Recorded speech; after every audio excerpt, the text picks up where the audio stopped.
everyone, welcome to TalktousToday. I'm Namita. And I'm Simrit. Today's episode on Talk to Us Today is a part of our ongoing series called Review Therapy. This is where we review shows and movies and my personal favorite, books. Namita will be reviewing Succession, a HBO series.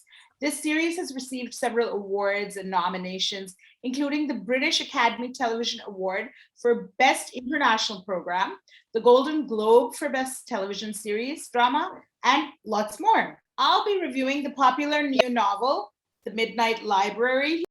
So, Namita, let's start with Succession. It's an HBO series. Where did you watch it? I mean, on what platform is it available in India?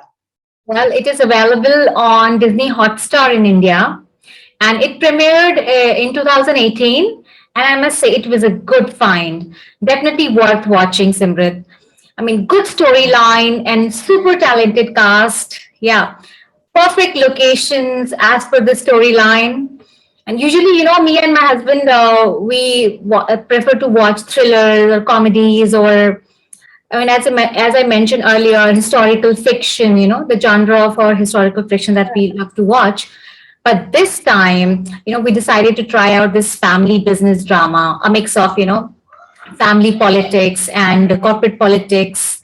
And I'm happy to report that we picked this one up and we were not disappointed at all. That's So, awesome. yeah, basically, this show is all about this multi billionaire dollar business family, the Roy family, which is it known as, and then which controls the one of the largest media and entertainment companies in the world. And in fact, many people Okay. say that this series is roughly based on Rupert Murdoch. I mean, that he's an Oh, Australian really? born, yeah, American billionaire businessman who was a big Yeah, time I media think they own tycoon and Fox. I investor. think they own. Yeah, I Yes, think they own Fox, right? I'm yes, not yes. sure. Yeah, They own Fox. Yes. yeah, that's right. Yeah. So yeah, so the whole story revolves around Logan Roy, Brian Cox, the character, the father, and his four spoiled children, Connor, Kendall, Siobhan, and Roman. So they all are, waiting for their father to retire so that they can take over the CEO position. So their dad plays with their minds, controls, and manipulates them. But he's super intelligent and smart enough to realize that none of them are worthy of the top position, and so he plays them and uses them to his advantage and dumps them when the time comes. So this is what it happens most of the time. And all these children, they play their own games so that they can convince their father. So we are the ones. So just to show them. Uh, Typical tycoon families, hey, Indian or outside, I guess. yeah, it is. It's same. So maybe but it is. I would want to mention that it's a very dark comedy series. In fact, the language used is very creatively abusive. So yeah, like all the characters are very well developed and acting is terrific. But I personally liked Logan's character, um, and the father, that's Brian Cox. He played it so well, like a real media giant who would be like smart, intelligent, yet strong.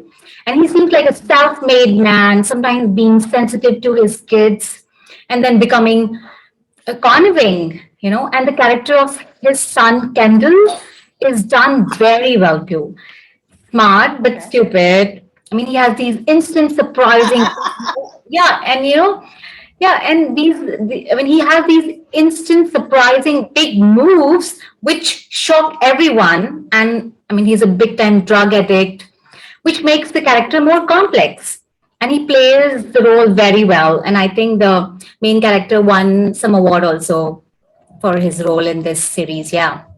And Great. but my favorite part was the showcase of their wealth, a convoy of huge cars, the chopper ride, private jets. Honestly, it makes for good watch, right? Like it Yes, makes a good yes, you're series. like wow. And and oh my god, how can I forget the cruise ship? I've never seen such cruise ship in any other movies so far. So Oh, it really? was I'm gonna watch it. phenomenal, phenomenal. Wow, like wow. I mean, what a perfect portrayal of extravagant life that they live. Very fascinating. So full stars from my side. I highly recommend one should watch it. There you have it, guys. Namita recommends for all our Indian viewers out there on Disney Hotstar, Succession. That's the name. And for all our book lovers out there, today I'm reviewing The Midnight Library, like I showed before here, by Matt Haig. The story is about this depressed 35-year-old woman, Nora Seed, who right in the beginning of the book attempts to commit suicide. Okay. She lives in Bedford and more than anything feels disillusioned and wallows in self-pity a lot. It seems everything in her life is going wrong. She's fired from her job. She's a piano teacher. Her only student leaves.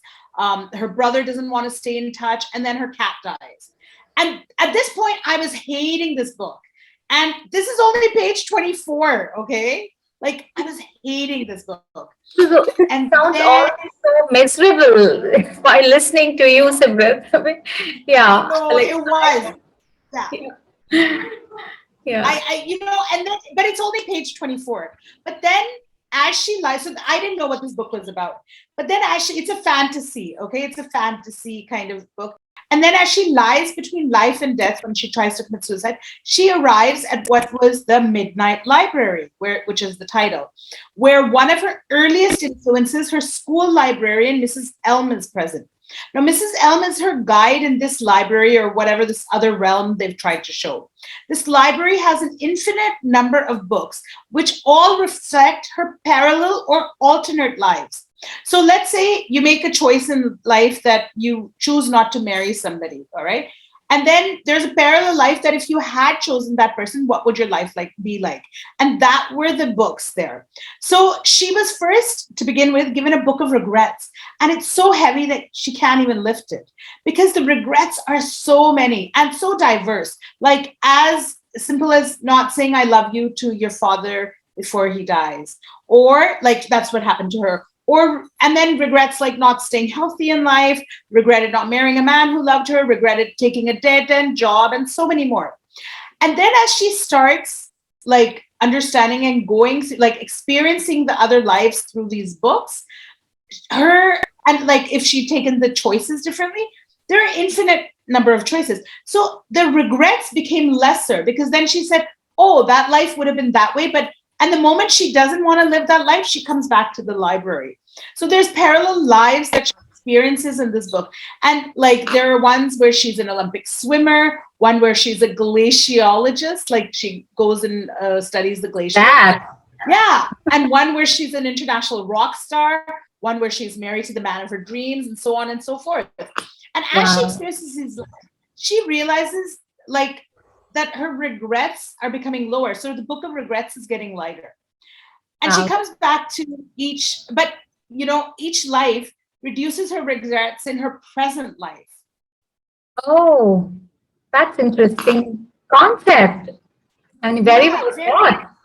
Yeah, no matter what our choices in life would be, we need to reduce our regrets to live life to the fullest, right? Yeah. Wonderful, Namita. That's what this book is about. That's it. I'm not even going to go further about this. That's exactly what the message of this book is. That how, like sometimes we're sitting there, what if?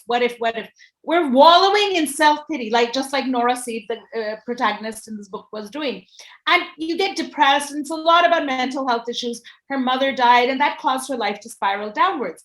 But according to this book, everyday choices can make you feel better as well. So it's wonderful. It's a wonderful moral of the story, I think, if nothing else. The authors named each chapter really creatively, like just at random, and there are simple chapters, like the 3 horseshoes or whatever, like some random thing I picked up. And they're one-line chapters, and then they're chapters which go on forever. So I really like the ununiformity of it. I love the bond Nora shared with Mrs. Elm, which shows that people can influence your life in so many different ways. So you also should go out and try to influence people as much as possible. Try to create bonds, which would matter and like help. So all in all, I give this a 3.5 stars, not so much because it starts slow and it is morbid to begin with. And there's too much self-pity in the beginning, but the message is lovely. So 3.5 stars, not the best, not the worst. You guys can pick it up if you want to try. Nice. So there you have it, 3.5 stars for the Midnight Library and 5 stars for Succession. So that's all on Talk today, but we look forward to hearing from you all. Please tell us what you thought about our review therapy segment by sending us an email or use the comment section below and let your friends know where to find us. Yeah, please don't forget to hit the subscribe button because you guys are watching out there and you're not subscribing as much. Please do subscribe. That helps us. Please keep sending us the feedback that you're sending, your suggestions. We are very glad that you're sending all these suggestions and feedback. Thank you so much for all that. And do not forget to join us every Friday at 6 p.m. And thanks for joining us on Talk today. Remember to talk to us today. Tell your friends where to find us. Yes, keep smiling, keep laughing. And keep talking. Keep talking. Yeah. Bye, everybody. See you next Friday. Bye.